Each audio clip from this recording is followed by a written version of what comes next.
Hey everybody, we are back with another video for Watch Trading Academy, and today we're going to be talking about being aware of fake ballers selling watches. I know it sounds complicated, but it really isn't, right?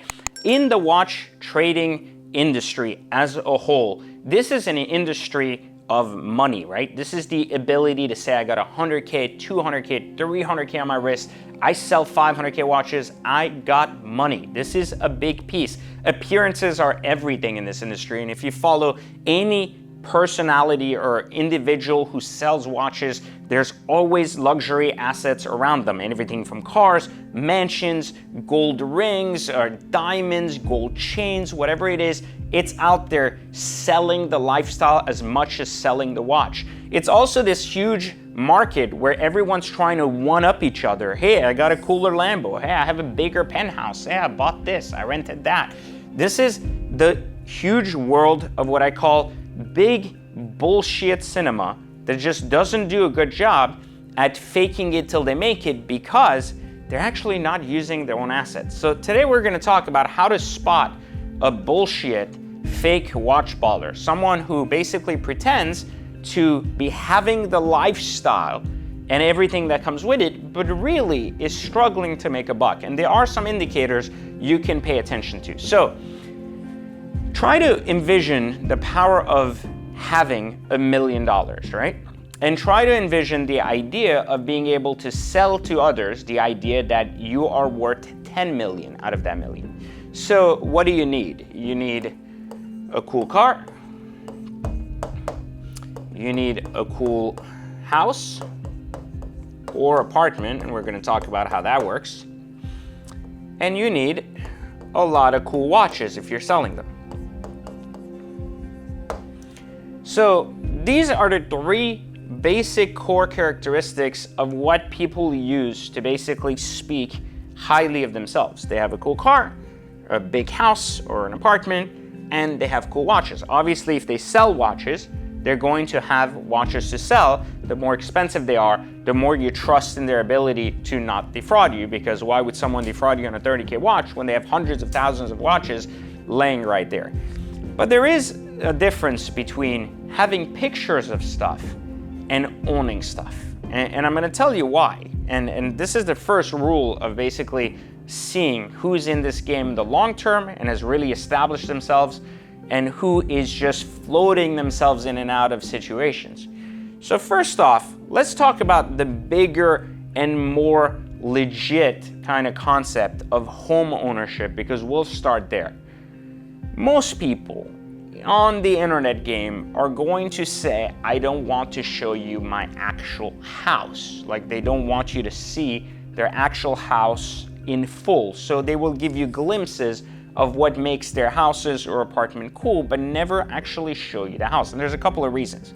The majority of fake ballers that basically sell watches don't actually own stuff. They either rent stuff or they lease stuff, or they're basically borrowing stuff. And I'll tell you why.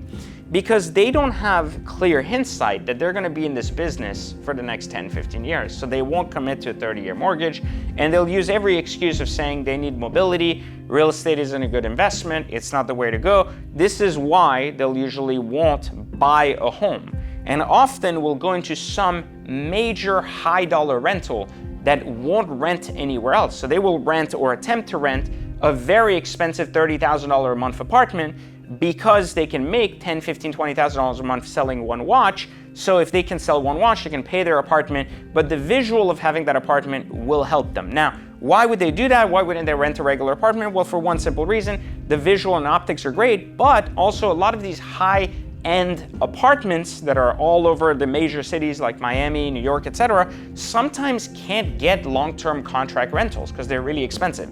So those owners will often either trade watches for rent or will in many cases do very short-term rental agreements, which means that during the short amount of time that person is in that apartment or home, they'll be able to do a ton of media content and save it for the next 2 years. So you have to look at it as a very different investment than buying a home. If I buy a home for $5 million, for example, and have a $40,000 a month mortgage and with taxes, of course, and everything else, and have to put up, for example, let's say let's just say 2 million down, right? I have to have real money to basically do that, right? Like real money to do that. And I need to forecast that I'm going to have real money because I'm basically committing to $500,000 a year in mortgage money, right? So if I'm not at least netting each and every month in my pocket after taxes, at least 150 to 200K, this is going to be very hard to maintain and I'm going to eat it. And ultimately, this is going to prevent me from ever buying a house, right? Because I'm going to default and they're basically going to foreclose my home. So how does that change? Well, if you're paying, for example, rent for 30K a month, but are doing it for just 3 months for marketing, right? That means that you could sell one watch, make 90K. Yes, some guys do that. Put that money aside and literally use that 90K for that 3 months. You don't have to forecast anything. This opportunity gives you the ability to look at that 90K as a write-off and basically rent a place that you consider a studio, not have to pay taxes on that, and use that money you just made quick on a watch to give you that falsified sense of lifestyle you need, right? So this is how you basically, a fake baller gets away from not having to have this 2 million down, 40,000 a month, and is able to basically get away with just this quick like cash exchange for marketing scenario where they're able to look like they're super rich, but they're not. Now let's get to the idea of a car, because I'm a car expert, being the founder of Exotic Car Hacks and knowing everything there is to know about the exotic car market. I spot out fake ballers all the time. So how do you realize who really has money and who doesn't? Imagine a guy walking around with a $300,000 watch. $300,000 watch, and always having photos of so many watches like Richard Milles, APs, Pateks, like millions of dollars worth, right? Every other listing is like 5 photos and all that stuff. So you look at all that and you go, okay, how does that guy drive a base Huracan or a base 911? So someone would argue, well, he doesn't need more. Well, of course he does, because remember, this is a game of vanity. The only reason you drive that to begin with is because you certainly care about the image that others have of you. So why wouldn't you buy the premium version or the better version or the more expensive version? Every one of these people wants an Aventador. Why are they driving base model Huracans? Well, there's 2 reasons. Usually, if a car is very base, like it's white on black, it's gray on black, it's simple, there's a couple of ways to get a car really, really cheap. So the first one is obviously rent it. If you rent it, it can cost you, if you make an agreement, $600 to $1,000. Then all you would have to do is rent it maybe 4 days a month. That's at the most, if you have a hookup, that's maybe like 3K a month. That's one watch sold. So you could rent that, and that would be like cool for doing a ton of marketing content. I knew a ton of people that would do this. 2, you could lease it. If you don't have great credit, this is a terrible death trap from a money standpoint, but to them, if you don't have good credit, you can lease it to a third-party company like Putnam, where you put 20-30% down, you have astronomical payments, but you have the car with you, and you typically get a car that people don't want. So if you're putting down maybe basically like 30, 40K, right, on a 200K car, and you're paying 5K a month, and you now have like a cool Huracan, right, or whatever it is. So this is just 2 ways you could get a cool car. Or if you have really established credit, you can use my Exotic Car Hack strategy, which I know a lot of people use. You can basically buy a car for 100K, finance it, have a 3K a month payment, and then sell it for 100K, get your money back, right? The only difference is that you would have to have good credit and basically be able to do that. So what is wrong with the system, or how? Well, let me tell you where I'm going with this. The main point is the house was used for marketing, the car is used for marketing. So how can you tell if things basically line up or not? So if you actually follow Baller Busters on Instagram, which is a really cool account that I enjoy very much, there's something that they say all the time that really, really hits, that you should really pay attention to, which is not, do you have a Huracan, but rather, are you acting your wage? And that's where the fake ballers come in. They basically take something very simplistic, like a base Huracan, and pretend that it's a signal of extreme wealth. So there's this gap between really average people's mindsets of not knowing how the luxury market works and that model. So this is why we usually say, for example, if you're poor and you see a guy in a Lambo, you don't really know what year Lambo, what it is, or anything else. You just know he has a Lambo, so you run up to the guy and you go, oh my God, dude, how are you so rich? What do you do for a living, etc. You don't actually know that a lot of these older Lamborghinis cost the same as a Range Rover. But you don't run up to a guy with a Range Rover and go, what'd you do for a living? How did you get here? Because you just don't understand how money works.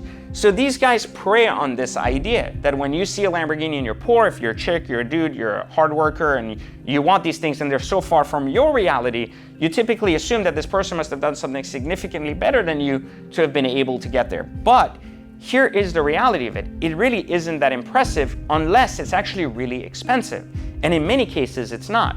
A lot of these guys are running with base level Huracans, base level Porsches, or things that are basically under 200K and cost less than 3K a month. And it's really not that impressive, but the main ideology is it is impressive to those who do not have as much. Now, for example, if I walk in a room and I have a $10 million car collection and I run into another guy who has one car, I know the value of that car. I know what that person has. So if I look at, for example, their watches that they're selling supposedly, and they have $2 million in watches that they're supposedly selling in pictures of, right? But they also only drive a $100,000 car, that runs a huge red flag in my head because it doesn't make sense. Even if the money is inventory, if you have that type of money leverage, if you have that type of leverage, then it doesn't make a difference to spend an extra 100 or 150,000 on a better car, especially if it's going to help your image. So it tells you that they're incapable of, which means that they don't have the longevity and the capacity to really be able to afford the car that matches their wage. So one of the best ways, if the car or house doesn't give it away, if the house or apartment doesn't give it away, is to look at the car and ask yourself, is the guy posting photos of millions of dollars of watches, but is simply living in a house you've never seen or an apartment you've never seen, and literally has a car that's, maybe he's got a base Huracan or a base Porsche or a base Ferrari, but that is the core of what they're constantly leveraging for marketing, then it tells you that they're basically broke. And this is something that you have to understand, because they don't have this longevity in the game, so they're hoping that their game will basically rise them up to the point where they can improve their car. And you'll see this a lot on YouTube. You'll see a lot that these guys will start there and will eventually improve their cars as more people buy into the ideology that keeps making them look like they're richer than they are. So let's talk about where or how is someone getting all of this money when it comes to watches. How is it possible if they are technically broke here or don't have any hindsight of the future? Well, the watches is really, really simple. Really simple. There are a couple of ways you can have a lot of watches and pictures.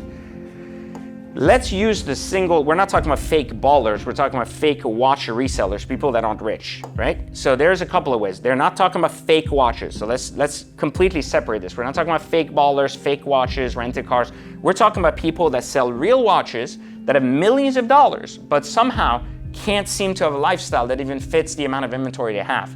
And the reason is because of this one big word: consignment. You see, the majority of resellers don't have their own money, and even if they had it, they wouldn't put their own money in hundreds of thousands of dollars of heavy-end watches. They wouldn't buy 400K watches, they wouldn't buy 400 or 500K RMs and hold them while they're selling them. Instead, what they would do is sell these watches by sourcing them for clients. When they source them for clients, they typically become their watch guy, which means that that client is going to come back and say, hey, I need you to sell my watch. Or they have gotten the watch for the client with the client's money and are going to take 1,000 pictures of that watch in lifestyle, with lifestyle, for sale, etc., and are going to post this over time. One, making it look like they've owned that watch for quite some time. Secondly, they're also going to have all of this content they've created ahead of time to use. So they've taken this content and always use it year and year and year again, pretending that this watch has been around for that long. But more importantly, remember that the person that actually owns that watch and is wearing it, right, isn't in the business. They're just some other rich guy that just bought something from them. So that guy is going to end up giving them back the watch to sell for him. So that's why they're an accomplice to this and a complement to this, because they don't care. It's not like you know that the red RM this guy's wearing is the same as the red RM that this other random guy's wearing in Miami. You don't know that. But what you do know is this opportunity to actually understand that the person that is pretending they own $1 million in watches, but only has a 100K car and basically rented their apartment for 3 months or on a short term that is significantly above and doesn't match sense, is not really as rich as they seem. And why is this important? Because in this game, you can be taken advantage of very hardly, because a lot of these guys work on what we call trade limits. And those are basically where jewelers trust other jewelers with inventory when they're buying and selling, so they memo the inventory to each other without actually selling it. So like, I'm jeweler one, I memo you the inventory so you go sell it to your client on a handshake or trust, because we know each other from the industry, and if you can't sell it, you're gonna send it back.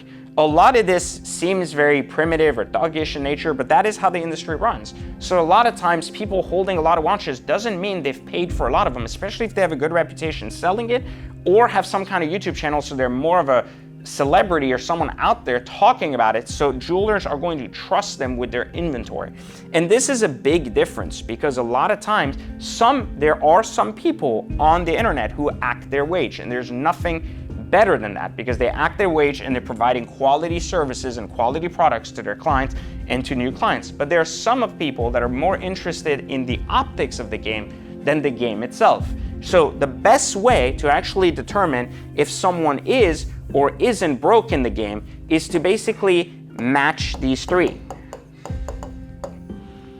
If the car matches the house matches the inventory, everything makes sense. If it doesn't, there's a disparity somewhere and you're being tricked into one aspect or the other. Now, a trick doesn't mean you're being defrauded. It simply means that there's more to the story than it seems. So next time you see a guy fronting millions of dollars of watches with a 200K car, a 100K car, or basically a base model Porsche, you need to start rethinking yourself, like, how does this make any sense? I mean, look, I am not, like, I sell watches. I resell watches all the time.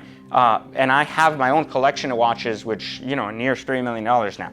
Now, that is fantastic. My car collection is significantly more expensive than my watch collection. Now, assume that I even had only one car. Well, that one car would be $1 million. Like, so the ideology here is that it wouldn't be a 100K car, because if you like cars, you're going to spend money on the things you like. If you like luxuries like watches and cars, you're going to spend money on those things. You're going to want to rise up to the top. So the real question is, why? Why do people do that? Because in this industry, selling more expensive watches, or the appearance of selling more expensive watches, gives you credibility on the street and the ability for other people to believe and trust you into making a purchase from you that is of significantly lesser value. So if you think that someone has a 600K watch in inventory, they're unlikely to take you for just a 20K watch or a 30K item, right? It just doesn't make sense. Why would they lose that? You can technically go after them and get your money back. Well, reality is, if that money didn't belong to them in the beginning, and it was just a picture, then could you or could you not? So this is the danger of being involved in social media and reading people based on what they show you without knowing what you're looking at. This is why it's so important to not only learn from Watch Trading Academy, but also learn exotic car hacks, some of these principles, so you can recognize wealth for what it is meant to be and not what it is pertaining to be. So make sure you do that. Follow accounts on the internet like Baller Buster to see the patterns in how fake ballers exist in the world. And more importantly, if you're a fake baller, act your wage. Hope you've liked this video. Make sure you like, subscribe, turn on notifications, and of course, tell me in the comments, who do you think is the biggest fake baller of all time? Would love to hear it, and I'll catch you guys in another video for Watch Trading Academy.